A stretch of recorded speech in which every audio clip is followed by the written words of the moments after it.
Hello welcome back to another beautiful episode from Gauri Krishnan official. ആളെവിടെയും നോക്കേണ്ടതായെത്തി. ഞാൻ ഇത്ര ധൃതിയിൽ പാക്ക് ചെയ്ത് എവിടെ പോകാമെന്നല്ല ആലോചിക്കുന്നത്. എൻ്റെ ഫേവറേറ്റ് ഡെസ്റ്റിനേഷനായ മൂകാംബികയ്ക്ക് പോവാണ് കേട്ടോ. അതും ഞാൻ ഒറ്റയ്ക്കാണ് പോകുന്നത്. ഇപ്രാവശ്യം ഞാൻ ആരെയും കൂട്ടുന്നില്ല. എനിക്ക് പോകണമെന്ന് തോന്നി, ഞാൻ പോവുകയാണ്. അതിന് ഏറ്റവും ഒരു കാരണമുണ്ട്. മൂകാംബികയിൽ സപ്താഹം തുടങ്ങുകയാണ് നാളെ. അപ്പോൾ എനിക്ക് അവിടെ എത്തണം എന്നുണ്ട്. നടത്തുന്നത് എൻ്റെ ഏറ്റവും പ്രിയപ്പെട്ട കൃഷ്ണാൻ്റിയാണ് കേട്ടോ. കൃഷ്ണാൻ്റിയോട് ഞാൻ വരത്തില്ല, പിറ്റേ ദിവസം വരാൻ പറ്റുള്ളൂ എന്നൊക്കെ കള്ളം പറഞ്ഞിട്ടുണ്ട്. പക്ഷെ ഒരു സർപ്രൈസ് കൊടുക്കാൻ വേണ്ടിയിട്ട് പോവുകയാണ്. സത്യം പറഞ്ഞാൽ എൻ്റെ ടിക്കറ്റ് പോലും കൺഫേം ആയിട്ടില്ല. എന്തുദ്ദേശിച്ചാണ് പോകണമെന്ന് പോലും എനിക്കറിയില്ല. അതിന് മുമ്പ് വീട്ടിൽ ഞാൻ മാത്രമേ ഉണ്ടായിരുന്നുള്ളൂ ആ സമയത്ത്. അതുകൊണ്ട് ഞാൻ റൂബിക്കുള്ള ചോറും എടുത്ത് വെച്ചിട്ട് പോകാമെന്ന് വെച്ചു. കാരണം ഉച്ചയ്ക്കായിരുന്നു, എനിക്ക് ട്രെയിന് മൂന്ന് മണിക്കായിരുന്നു. അപ്പോൾ അവൾക്കുള്ള ഫുഡ് എടുത്ത് വെച്ചിട്ട് പോവുകയാണെങ്കിൽ അല്ലെങ്കിൽ അമ്മയും അച്ഛനും തിരിച്ച് വരുന്നത് വരെ അവൾ വിശന്നിരിക്കണ്ടേ. അതുകൊണ്ട് നമ്മൾ ആരെങ്കിലും നേരത്തെ എവിടെയെങ്കിലും പോവുകയാണെങ്കിലും അവൾക്കുള്ള ഉച്ചഭക്ഷണം വെച്ചിട്ടേ പോകുള്ളൂ. അവളൊരു 12-1 മണിയൊക്കെ ആകുമ്പോൾ തന്നെ എടുത്ത് കഴിച്ചോളൂ. നമ്മൾ ആ പാത്രത്തിൽ വെച്ച് കൊടുത്താൽ മതി.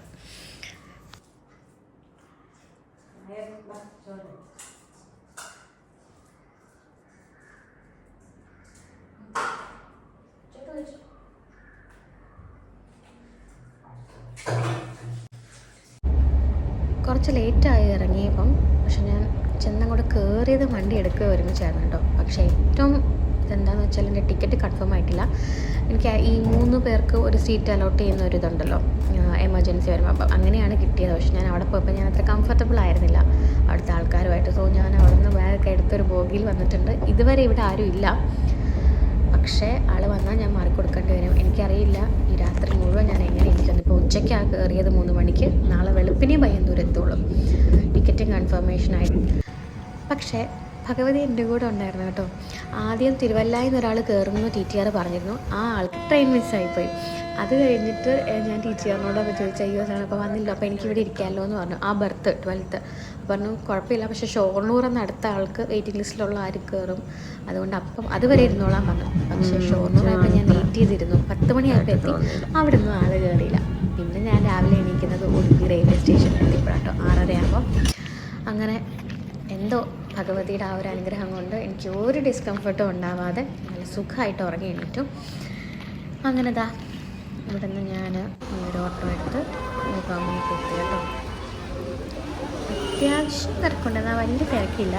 ഇനി ഞാൻ റൂമിൽ പോയിട്ട് കുളിച്ചിട്ട് നേരെ സപ്താഹത്തിലേക്ക് പോകണം. ശരിക്കും കൃഷ്ണാൻ്റിക്ക് ഒരു വലിയ സർപ്രൈസ് കൊടുക്കാനായിട്ടാണ് കേട്ടോ ഞാൻ പോണത്.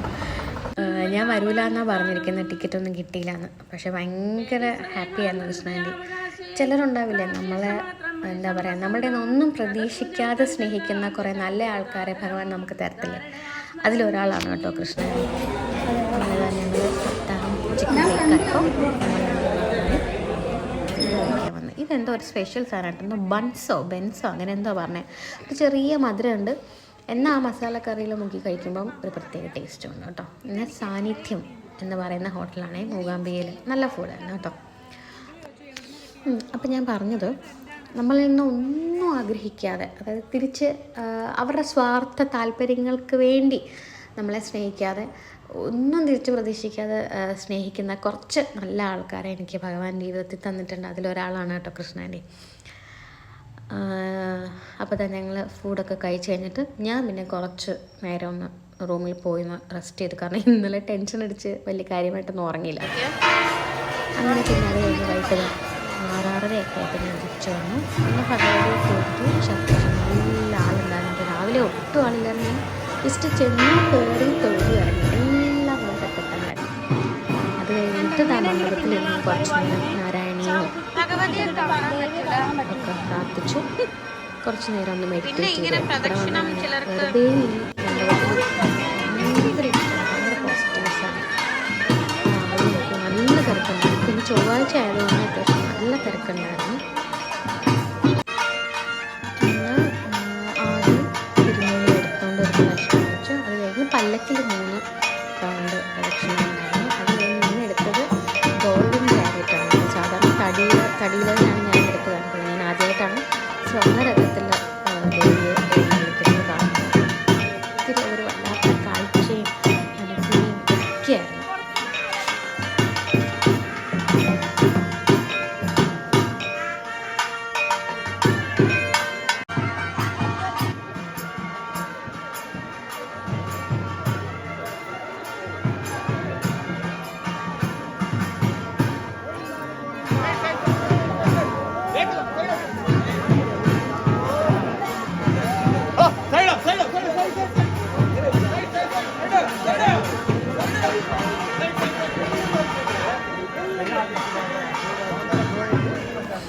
പിന്നെ ഇന്നത്തെ യാത്രയിൽ എന്നെ ഏറ്റവും ഹാപ്പി ആക്കിയൊരു കാര്യമാണ് ഈ മണ്ഡപത്തിൽ ദേവിയെ കൊണ്ട് ഇന്ന് എന്നും വെക്കുന്നുണ്ടായിരുന്നു. പക്ഷെ രാത്രിയിൽ ഇങ്ങനൊരു കാര്യമുണ്ടെന്ന് എനിക്ക് അറിയില്ലായിരുന്നു. അപ്പോൾ കൃഷ്ണാൻ്റെ പറഞ്ഞപ്പോഴാണ് അറിഞ്ഞത്.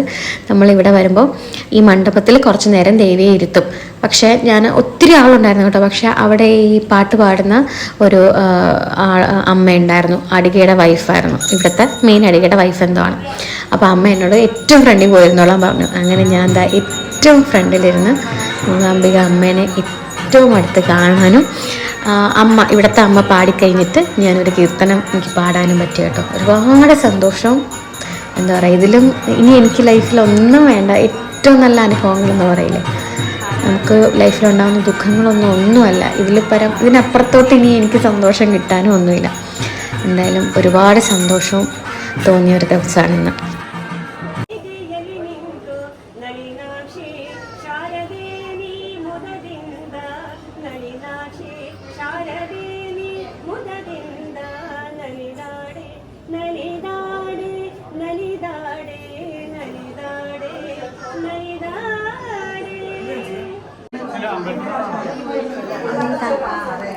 ഏറ്റവും അവസാനമാണ് കേട്ടോ ഞങ്ങൾ അവിടെ നിന്ന് ഇറങ്ങിയത്. അവസാനം സെക്യൂരിറ്റി വന്ന് പുറത്തേക്ക് ഇറങ്ങിക്കോ എന്ന് ഞങ്ങളോട് പറഞ്ഞിട്ടാണ് ഞങ്ങൾ ഇറങ്ങിയത്. കഷായവും കുടിച്ചു. അമ്മയുടെ കഷായം എന്നും രാത്രി തരുമല്ലോ, അതും കുടിച്ചു.